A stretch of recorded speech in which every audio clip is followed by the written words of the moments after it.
Hey guys, I'm Senior Team Leader Garcia, and we've been inundated with our videos and our emails regarding our new adoption of the new RDBs.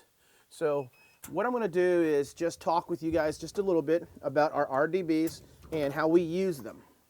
Several years ago, we started adopting the KSG shotgun. We went from our original platform of the Mossberg 590s. We used to use the Remingtons. I remember the old Ithacas. When we discovered the Kel-Tec shotgun, the biggest thing that we liked about it, we don't move from platform to platform based on popularity. A lot of people do that. We utilize these shotguns all over America in the most harshest environments known as the prison system. And the reason why is that we have an 18.5-inch barrel shotgun. We had a weapon that provided us the ability of being able to go into a combat situation with a full-length barrel shotgun, 2 magazine tubes that can hold 6+1 or 7+1 depending on the type of round you're holding. I've got a select lever in the rear that can allow me to switch from left tube magazine tube to right magazine tube. I've got a weapon that is compact. Overall length is 26.1 inches. So for our environment inside of a prison, guess what? I can take that same matrix, what we need to use, and be able to, again, offer a variety of types of use of force rounds through the select lever of the magazine tube. I'm able to go into tight confined spaces, no problem. I'm able to shoot left or right side, ambidextrous, without rounds popping out my face or me taking a moment or two and switching out the ejection port. And so when it comes to the bullpup system, Kel-Tec caught our eyes. The Kel-Tec Pro line with their KSG really pushed us to go that way. And so it really gave us a reason to switch our platforms. Well, with the carbines, again, once I cut down that barrel to 16 inches or lower than 16 inches, now I'm dealing with what we call the SBRs, the shorter barrel weapons. Now there's a lot more paperwork involved. And then you start giving up things. And we're not going to get into that debate here. But what I do want to say is this. I've got a 16-inch barrel weapon. So we looked at it. We said, look, for us to switch out of the carbine, it has to make a lot of sense. And so when they showed us what we call the RDB, they said, hey, Senior, what about 17.5-inch barrel? Great. Hey, what about if we took that weapon and your biggest concern was your economy of space? Right, we're right there. Well, I'll give you 17.5 inches, and then what I'm going to do I'm going to make the weapon overall length 26.1 inches. Then they said, here's what we're going to do. We're going to allow you to keep a 223, or we're going to allow to maintain a 223 caliber. I said, fantastic. And they said, what will that do for you? Well, here's what it's going to do for us. Inside of a vehicle, I can shoot on the strong side or the weak side. Everything that we run is economy of time, space, and motion. All of our weapons have been made safe. We're on a range here. My team is practicing over here. But on the bullpup system, I want to talk about what works for us. I'm the guy who's worried about in a high-risk transport in a motorcade that you see the vehicles here, that I can manipulate my weapon, switch left or right side, come inside, carry my dog if my dog goes down or I have to climb a ladder. I'm the guy who's worried about the economy of space right now, and that's my biggest thing. Economy of space, the economy of time, and the economy of motion. So we talk about economy of space, meaning inside of a vehicle, I can move it. Confined space, tight confined space, no problem. So we've got that, 26.1 inches. Economy of time. So when I'm shooting and where I'm at, if you can watch what I'm doing here, everything is right now with me.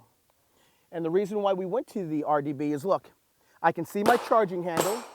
I don't have to reach up here and do this. So with the carbine, remember what we talked about, economy of time, space, and motion? If I need to check my weapon, I can just tilt it and I can hit my face here. I want to try to maintain at all times my eyes onto my target if I need to, or without too much being able to work my weapon. So I like the part that I'm able to come here real quickly if I need to charge my weapon, bring it back, and I'm back in motion. Nothing changes with my face. Economy of time, space, and motion. Now, safety's right here. Right here at the thumb, like everybody else. My trigger's the same place, no problem. But if I go left side, right side, it's less than 20 seconds to change my reciprocating handle if I need to. Or I go into it, I reach over, and I go ahead and I take it straight back here, and I go right to work. It's not a problem. Magazine manipulation, 1, 2, up and back on target, no problem. Scan, no problem.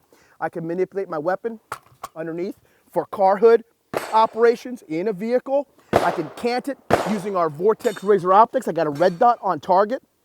I need to move, I drop down, and any position where I'm at, depending on what I want to do, the magazine manipulation is great. Remember what I told you about the reason why we switched over to the shotgun platform? Well, guess what? Shotgun platform for the Correction Special Operations community for US C-SOG, 26.1 inches overall length. 26.1 inches overall length, meaning what already?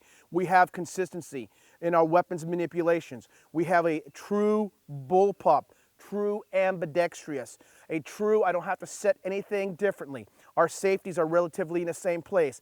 Hand manipulation, if I want to operate the select lever, it's back down here on the magazine tube area. Again, with the bullpup. On the RDB, same thing, all right? So everything about our operator is about consistency, and maybe we're going to show you a drill where we switch from shotgun to RDB to a pistol. But everything from our gas tube settings in the front to our A1 flash hider, the standard A1 flash hider, to the compactness, really focused us on doing this. Looking at the standard weapons, and I realized before you guys get out there and say, hey man, with the carbine, I can do this. Yes, you can. You can do whatever you want with this amazing American-made weapon known as the AR platform, and I love it. Dude, guys, I've used the AR platform for decades, and I'm kind of showing my age. I've run with the AR platforms from the 18-inch, 16-inch, 14-inch, 12-inch to a 10-inch barrel. I know what that's like, and I love them. But when we had to make a decision, and for us, when we said, what really would convince us to move? And when we made an honest assessment of our job operations, the way we deploy in vehicles, high-risk transport, court security operations, covert, overt operations, the manipulation for right-handed, left-handed, tall, short, it made a lot of sense for us to go to the Kel-Tec platform bullpup system, the American innovation that comes through hard work, battle-proven, and we have run the KSG like no other agency in the world. Thanks for joining me on this segment. I really appreciate you taking the time to understand why US C-SOG, why the Corrections Special Operations community has adopted the bullpup system, because it works for us, it's effective for us, it's efficient for us.